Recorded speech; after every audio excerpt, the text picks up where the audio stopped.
Hey, it's Amber, and it's time to start working on those muscles that are going to help us to strengthen our knees so that we don't have knee valgus where our knees are caving in. So the first thing that I want you to do is get a booty band, what some people call them, or a loop resistance band, and you're going to put it up all the way above the knees.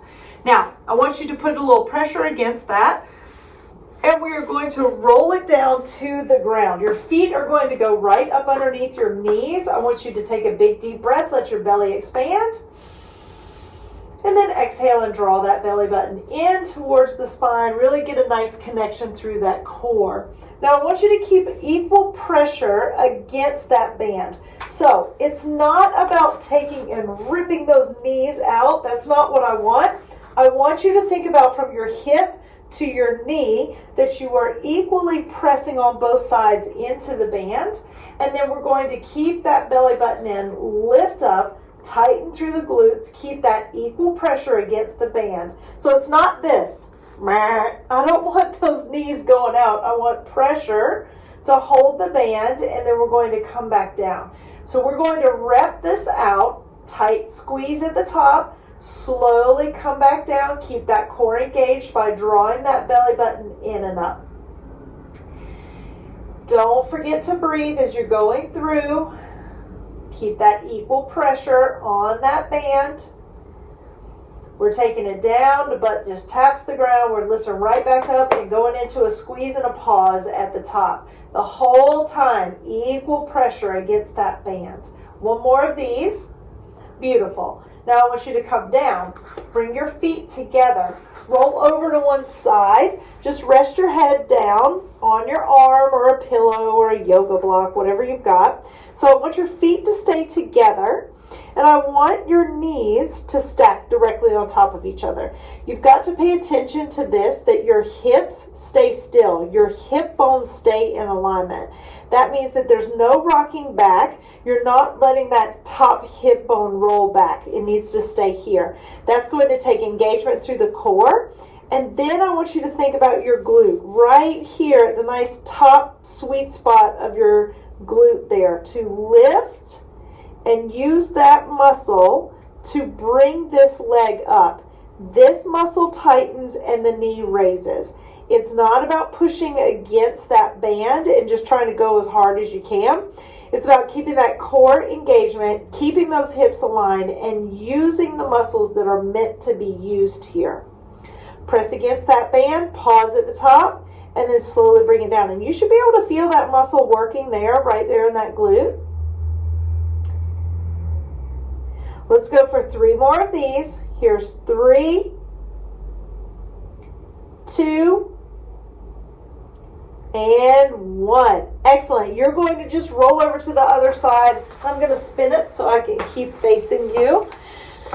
I was a break dancer in my past life. Just kidding. All right, hips are going to stay aligned.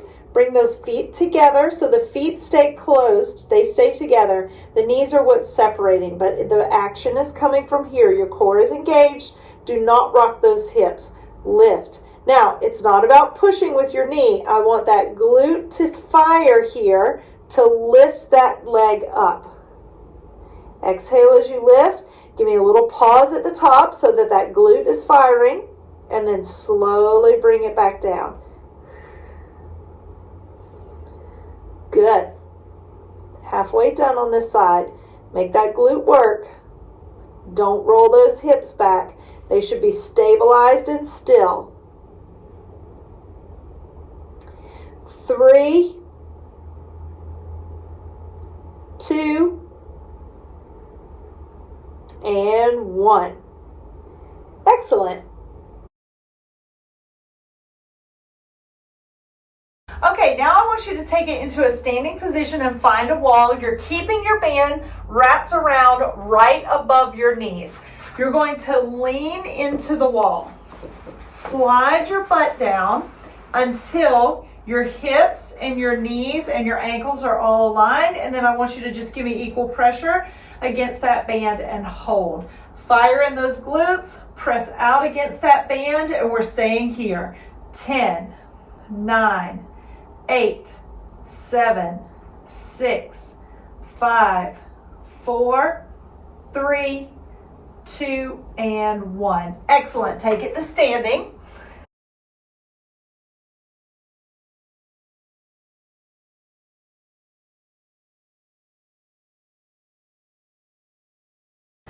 Next, we're going to use a yoga block to do some hip hitches. Now, here's the thing. You need to make sure that the block that you're stepping on is stable and it's not going to roll.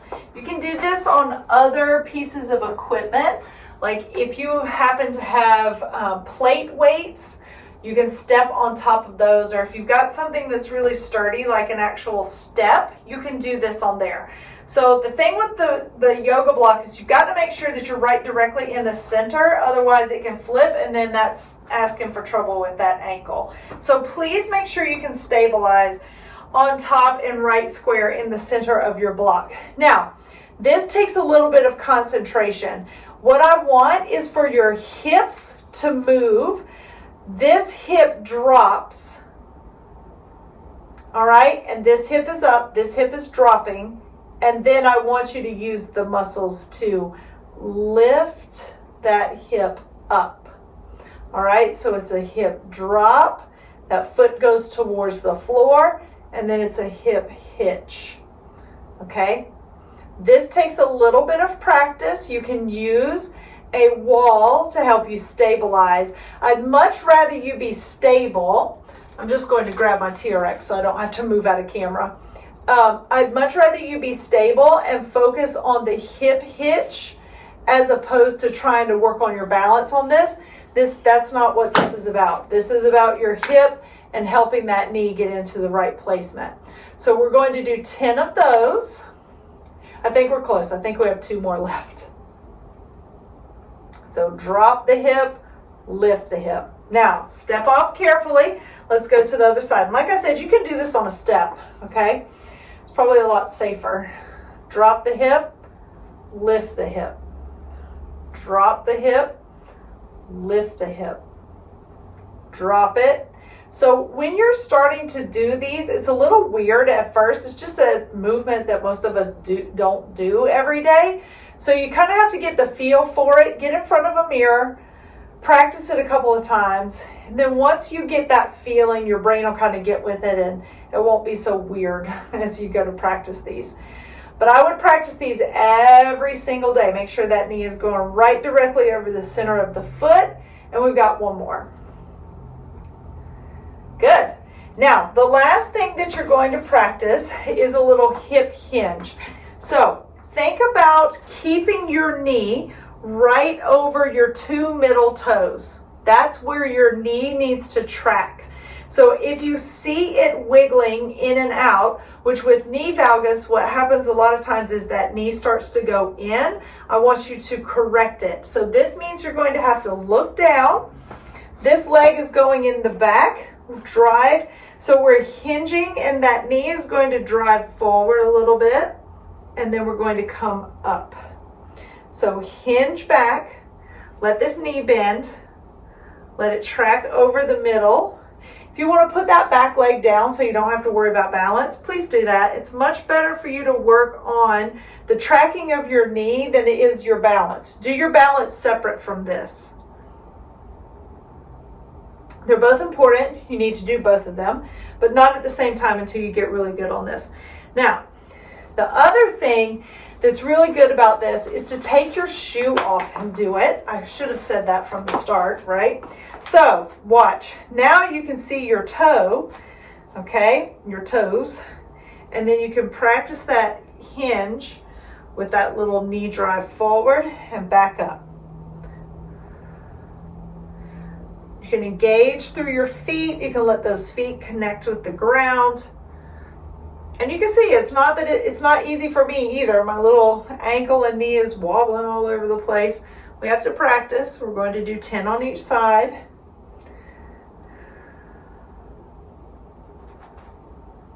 And you might start to feel that burn, especially if you did the little booty band exercises first.